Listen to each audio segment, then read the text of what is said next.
At Sutter Health Park on Monday night, an unexpected incident unfolded when a drone buzzed near the left field wall during the Chicago Cubs' lopsided 18-3 victory over the Athletics.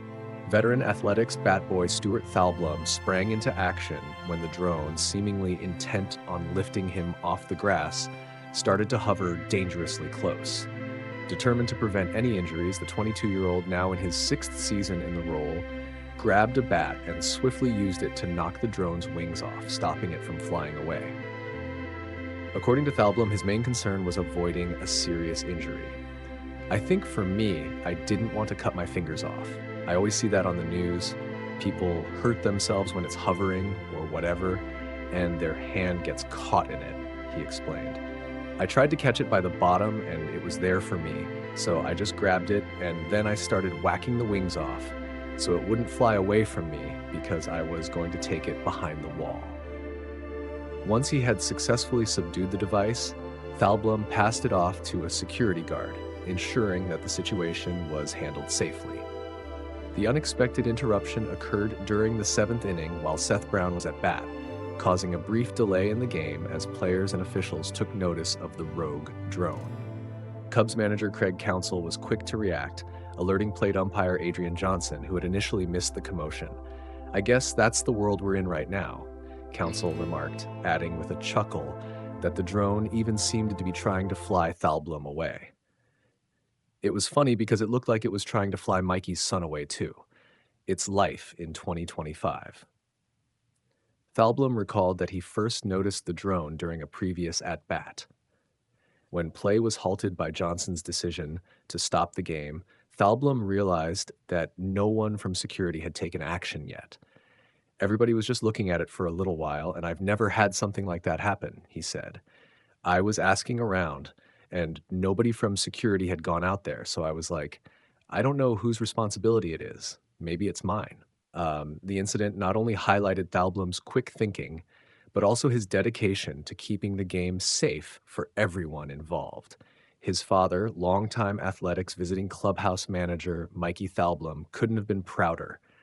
"I'm proud of him for a lot of other reasons, more so than getting a drone, just for being a good kid," he said with a laugh, clearly impressed by his son's rapid response and willingness to step up when needed.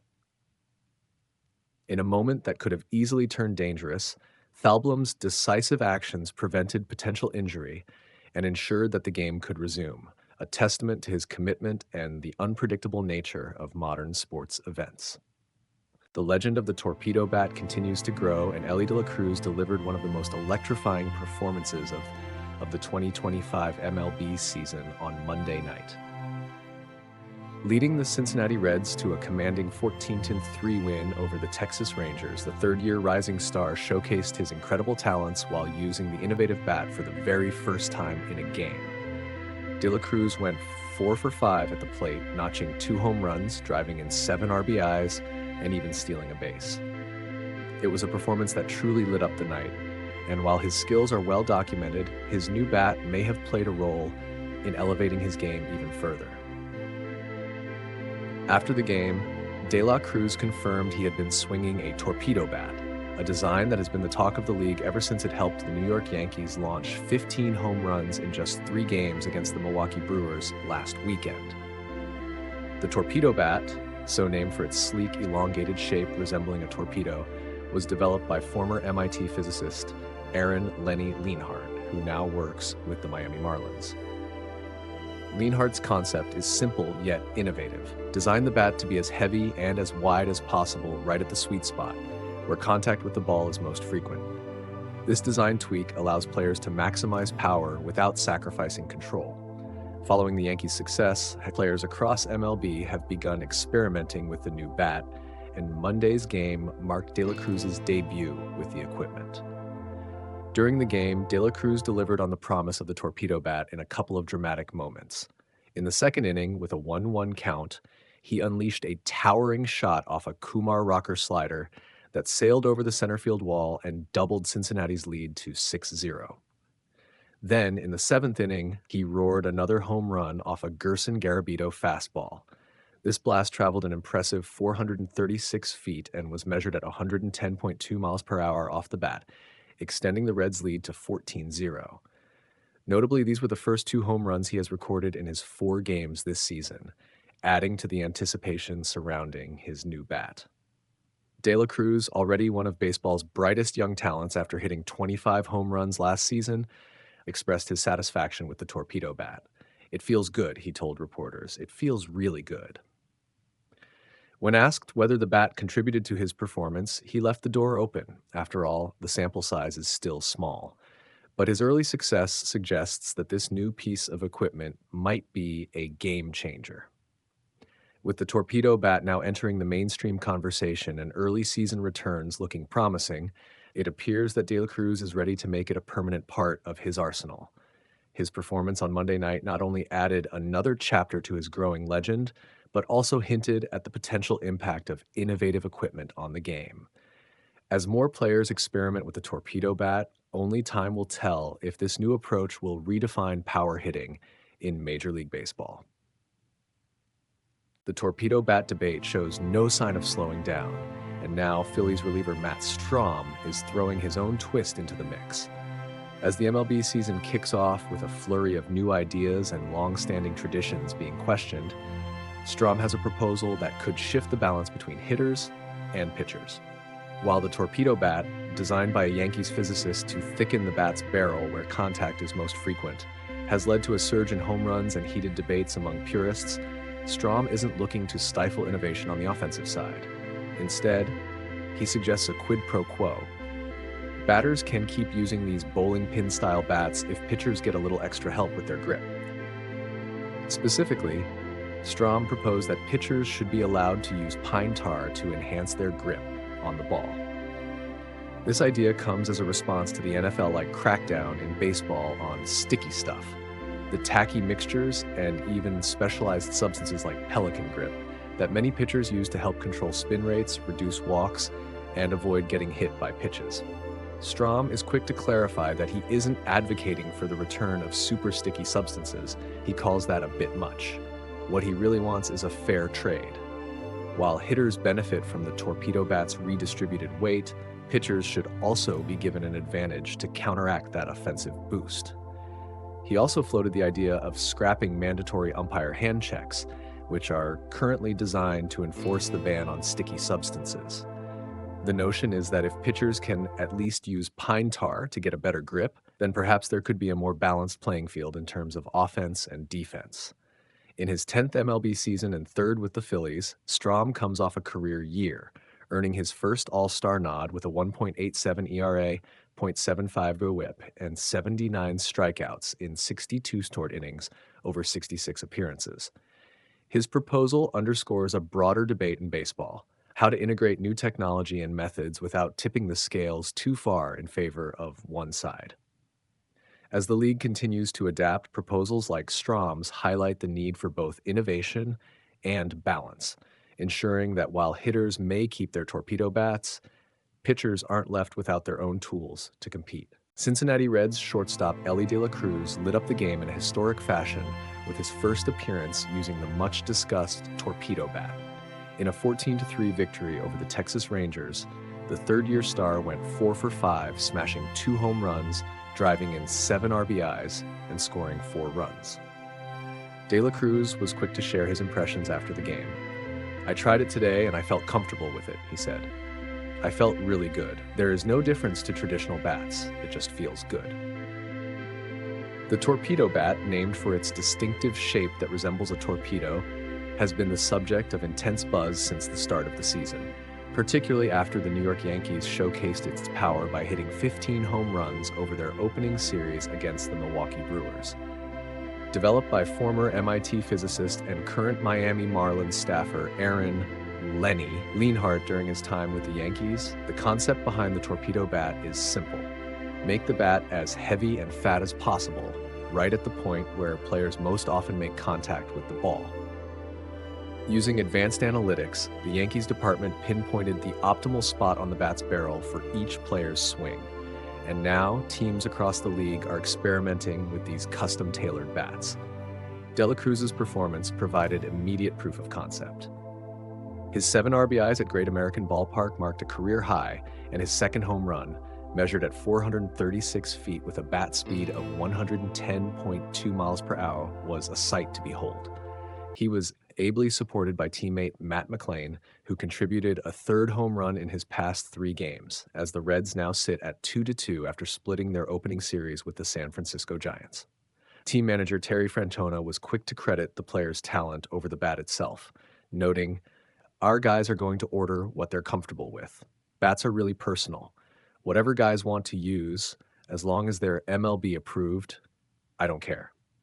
Under MLB Rule 3.02, the Torpedo Bat is legal as long as it meets specific requirements regarding diameter, length, and construction, and manufacturers have received league approval for their designs. With these guidelines in place, it seems the Torpedo Bat is here to stay, offering players a new edge, just as Elly De La Cruz demonstrated on Monday night.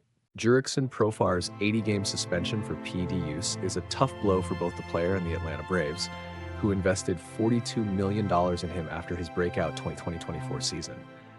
Now the Braves are left scrambling to fill the void in left field while Profar faces a long road to regaining trust in the clubhouse and around MLB. Profar's future, rebuilding trust and his career. Profar's career trajectory is now at a crossroads. He was finally coming into his own as a power hitter after years of underwhelming offensive production. But with his sudden leap in hard hit percentage and exit velocity now under scrutiny, his reputation will take a major hit. History has shown that players can recover from PD suspensions, Nelson Cruz and Fernando Tatis Jr. being prime examples, but it all depends on how Profar handles his return. When he does come back in June, the Braves will have a decision to make. Will he return to a starting role, or will his place in the lineup be in jeopardy? That could depend on how Atlanta's replacement options perform in the coming months. How the Braves adjust without Profar. Atlanta's outfield was already thin before Profar's suspension, with 2023 NL MVP Ronald Acuna Jr. recovering from a torn ACL. With Acuna sidelined until late May, the Braves are down 2 starting outfielders just a week into the season. In the short term, Michael Harris II will continue to lock down center field, while Jarred Kelenic and Brian De La Cruz are expected to platoon in right field. As for left field, Alex Verdugo now appears to be the frontrunner to take over. Though Verdugo had an underwhelming offensive season with the Yankees last year, his defensive prowess makes him a logical fill-in. Atlanta could also look to the trade market if their current options struggle. If the Braves are in contention by the trade deadline, acquiring an established bat for the outfield could become a priority. Moving forward, for now the Braves must find a way to generate offense without 2 of their key outfielders. Their sluggish start to the season, scoring just 7 runs in 4 games, is cause for concern, but there's still plenty of time to turn things around. The focus will be on staying competitive until Acuna returns and later determining whether Profar will have a spot waiting for him once his suspension ends. Eugenio Suarez flexes power once again on Tuesday night at Yankee Stadium, blasting a go-ahead grand slam in the 8th inning to lift the Arizona Diamondbacks to a 7-5 win over the New York Yankees, in a game that showcased his enduring talent and his remarkable turnaround. Suarez reminded everyone why, despite being traded twice in the past half-decade for salary concerns and declining production, he's still a force in the majors. On Tuesday, with the Diamondbacks trailing 4-3, Suarez came to the plate with 2 outs in the 8th. With a 2-2 count, Yankees' Mark Leiter Jr. left a splitter over the plate, and Suarez capitalized by driving the ball out to left field for the grand slam. "I was just being aware of something in the strike zone and being ready for a mistake," he explained. That's what he did. I don't think he tried to throw that pitch right there, but he made that mistake and I was ready to hit it. Suarez, who earned National League Player of the Week honors a day earlier for his torrid start to the season, swatting 4 homers in the first 4 games, has been on a tear ever since his resurgence began last July. After a period where his average hovered around .200, he completely overhauled his pregame routine, practicing faster, taking more game-like reps, and shortening his swing. "I tried to make it simple and go out there and enjoy the game," he said. "The adjustments have paid off. Since July 3rd, he's been slashing a robust 309, 356, 66, 40, 46 with 29 homers and 80 RBIs, and his 5 homers this season, each hit being a homer, are the most among all hitters, making him only the 3rd player since 1900 to have all his first 5 hits be homers. In addition to Suarez's heroics, Corbin Carroll connected on a 2-run shot and A.J. Puck converted the club's first save opportunity as the Diamondbacks rallied for 5 runs in the 8th inning, marking the 2nd consecutive game with an explosive outburst in that frame. The win not only showcased the Diamondbacks' resilience, but also underscored the contrasting struggles of the Yankees' pitching staff, notably on debuting pitcher Corbin Burnes, whose uneven outing contributed to the upset. Reflecting on his performance, Suarez remarked, "I think the hard work is paying off right now. I've been enjoying my process." His confident yet humble outlook is a testament to his renewed approach and his determination to continue trusting himself as he adjusts to the ever-changing nature of baseball. With moments like these, Suarez looks poised to continue his power surge, providing a spark for the Diamondbacks as they look to build momentum in the season. In a remarkable turnaround over the past 8 months, the Dodgers not only helped Tyler Glasnow get healthy, they helped him get better. Last August, the Dodgers were still on the cusp of their championship run, with Glasnow riding a wave of confidence despite battling a second-half slump. He was seen as a dependable starter and a potential final piece in the championship puzzle. However, his season came to a premature halt in mid-August due to elbow tendinitis, leaving the Dodgers' postseason hopes in jeopardy. Now, as a 31-year-old right-hander, Glasnow has returned to the mound with a renewed sense of purpose and an entirely revamped approach. Determined to overcome the physical and mental challenges that sidelined him, he embarked on an off-season reinvention. Changing everything from his throwing program to his pitching grips, and even his mental approach, Glasnow set out to rebuild his mechanics. Gone are the days of overanalyzing his movements. He's learned to focus externally on executing each pitch rather than getting bogged down in the intricacies of his own delivery. One of the most notable changes in his routine is a shift in his training regimen. Whereas he once relied heavily on drills with weighted balls, which he believes contributed to his elbow issues, Glasnow now favors an extended long toss program. By stretching his long toss distances out to about 250 feet, more than double his previous routine, he's been able to generate more power from his legs and achieve a smoother, more efficient throwing motion. These adjustments have translated to improved consistency on the mound. Glasnow's efforts were on full display in his season debut on Monday night. Facing the Atlanta Braves, he delivered 5 scoreless innings with 8 strikeouts, giving up only 2 hits and holding the opposition hitless until the 5th inning. His fastball, clocked at 98 miles per hour, and a revitalized curveball, now featuring a hard-diving vertical drop, left batters swinging at nothing. Despite a brief lapse in the 2nd inning when he walked consecutive batters, Glasnow quickly regained his rhythm, finishing a 79-pitch outing that showcased his refined mechanics and newfound confidence. "It's the least I've thought mechanically in a long time," he said afterward. "I feel athletic and free and good." Manager Dave Roberts and catcher Will Smith both praised Glasnow's performance, with Roberts highlighting the conviction in his breaking ball and Smith calling him one of the best pitchers in the game. Glasnow's journey from being sidelined by injury to reinventing his approach serves as a testament to his dedication and resilience. By integrating changes suggested by pitching coaches Mark Pryor and Connor McGuinness, and by adapting his training under athletic development coordinator Eric Yavarone, he has set the stage for what promises to be a strong return to form over the next 6 months. The Dodgers' support and his own hard work have not just restored his health, they've elevated his game to new heights. Fans at Dodger Stadium were buzzing with excitement as Tyler Glasnow delivered a dominating performance that helped the Dodgers tie the franchise mark for the best Los Angeles start in history. In a 6-1 win over the Atlanta Braves on Monday, the Dodgers extended their unbeaten streak to 6 games, a perfect start in a 162-game season that rarely sees such consistency. Despite missing Freddie Freeman due to an injury from a shower mishap and his surgically repaired right ankle aggravation, the Dodgers lineup exploded early, putting 4 runs on the board and never looking back. Glasnow, making his first start since suffering a season-ending elbow injury last August, set the tone from the very first pitch. He struck out the first 2 batters, snapping off a nasty curveball to Michael Harris' sick, and then firing a 98 miles per hour fastball past Austin Riley, demonstrating the kind of electric performance that could reestablish him as a postseason ace. Though he encountered a brief lapse in command during the second inning, Glasnow's overall command and efficiency shone through, as he held the Braves scoreless over 5 innings with 8 strikeouts while only throwing 79 pitches. I didn't know what to expect going into spring, but it just seemed like the atmosphere was even hungrier than last year, Glasnow said. Everyone has just been super motivated to come out strong and win it again. The focus, it's very high this year. It's really good.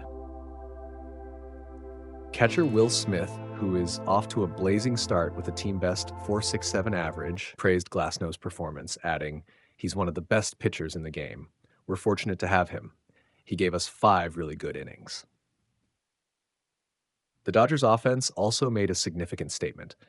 Teoscar Hernandez opened the scoring with a 2-run home run in the first inning, doubling the lead to 6-0. Michael Conforto's RBI double in the third, followed by Tommy Edman's near grand slam sacrifice fly, built the momentum further. In the 5th inning, Smith added another RBI single, and in the 6th, Kike Hernandez, returning to the field after missing games due to a stomach illness, hit a solo home run to left for insurance. Manager Dave Roberts highlighted the team's depth, noting that even though key players like Freeman and shortstop Mookie Betts had missed time, the roster's versatility has been a strength. "It certainly speaks to the depth," Roberts said. "When you can plug in guys that are certainly formidable, it gives us an edge." The Dodgers' opening 5-game stretch was historic. Not only did they compile 30 runs, 21 walks, and 12 home runs without committing an error, but they also tied the best start in Los Angeles history, matching the 6-0 mark set by the 1981 World Series champions. When asked about the possibility of a perfect 162-0 season, Roberts joked, "No, I've got the under on that one. We're still not really playing great. We haven't synced things up, but we're still finding ways to win a ball game." With their sights set on surpassing previous milestones and building on this strong start, the Dodgers are poised to make a serious run in their World Series title defense. Giancarlo Stanton isn't buying into the latest Torpedo Bat narrative, and he made it crystal clear on Tuesday, "You're not going to get the story you're looking for." The New York Yankees slugger, currently sidelined with tendinitis in both elbows, refuted claims that the Torpedo Bat, an innovative bat design that's taken MLB by storm, has anything to do with his injury. While Torpedo Bats, known for their thicker sweet spot that tapers toward the top, resembling a bowling pin, have ignited debates about their effect on performance, the question of whether they cause injuries remains unanswered. With the bats in use since last season and their popularity surging after the Yankees' offensive explosion against an undermanned Brewers staff, media outlets have been quick to speculate that the new design might be linked to player discomfort. However, Stanton, who adopted the Torpedo Bat during New York's postseason run in 2024, made it clear he's not willing to connect his current elbow woes to the equipment. "Whenever I get back to the lineup, I'll continue using a Torpedo Bat," Stanton declared, dismissing any notion that the bat is at fault. He suggested that the media is simply chasing a narrative, adding, "Yeah, but when there's a narrative, that's how it rolls." His response implies that if reporters are hoping to pin his injury on the bat, they'll find no such link. His adjustments in 2024 were the true culprit behind his previous discomfort, not the new bat design. Manager Aaron Boone also weighed in, noting that while the Torpedo Bat might offer some incremental help for certain players, it wasn't responsible for the team's recent offensive burst. He explained, "It's not related to the weekend we had. In fact, the bat is engineered to mimic the weight distribution and balance of a traditional bat, only shifting the sweet spot to where contact is most likely." Given Stanton's injury history over the past half-decade, it's understandable that speculation would arise. But for now, both Stanton and Boone agree. The Torpedo Bat remains just another tool in the hitter's arsenal, and there's no evidence it's causing injuries. For fans and critics alike, this means that whenever Stanton returns to the field, expect him to swing with confidence, torpedo bat in hand, unaffected by the swirling controversy. Sometimes in baseball, the quiet moves are the most brilliant. The New York Yankees just executed one of the most lopsided trades in recent memory by landing star outfielder Cody Bellinger for practically nothing. On paper, the Chicago Cubs received Cody Petit and some cash considerations, but in reality, Petit is already out of the picture this offseason. In effect, the Cubs shipped off a Gold Glove caliber outfielder for a bit of payroll relief, and the Yankees couldn't be happier. As Joel Sherman of the New York Post put it, instead of talking about the bats, we should be asking how the Yankees got Bellinger for nothing. How does that happen? And it really does. Bellinger, a former MVP known for crushing baseballs and locking down plays on defense, showed flashes of his old self during his modest 20-24 campaign with the Cubs. He hit .2666 325s for us, 426 with 18 home runs and a 109 WRC+, hinting at the untapped upside that the Yankees clearly saw. Now 29 years old and off to a red-hot start in pinstripes, Bellinger has already set the tone in just 3 games. He's slashing an impressive 400, 357 for 700 with 1 home run, 6 RBIs, and a staggering 151 WRC+. His swing is sharp, his bat speed is back, and that 451-foot missile he launched reminded fans of the explosive days when he terrorized pitchers as a Dodger. With a salary of $26.25 million this season, offset by a few million the Cubs contributed to soften the blow, the deal is a bargain if Bellinger can sustain this bounce-back year and trigger his 2026 player option. But it's not just his bat that's making waves. Bellinger is also providing elite, Gold Glove caliber defense in center field, a significant upgrade over Aaron Judge's fielding numbers last year. When Jason Dominguez is out, Bellinger has seamlessly shifted to left field, showcasing defensive flexibility that instills confidence in the entire team. For a Yankees still recovering from critical errors in last year's World Series, adding a true defensive anchor like Bellinger is priceless. Looking ahead, if Bellinger continues this resurgence, he might opt out and hit free agency, prompting the Yankees to decide whether to extend him or explore other options as high profilers like Kyle Tucker and Vladimir Guerrero Jr. join the market next winter. For now, though, it has quietly pulled off one of the biggest steals of the offseason, a move that might just be the start of a long-term win for the franchise.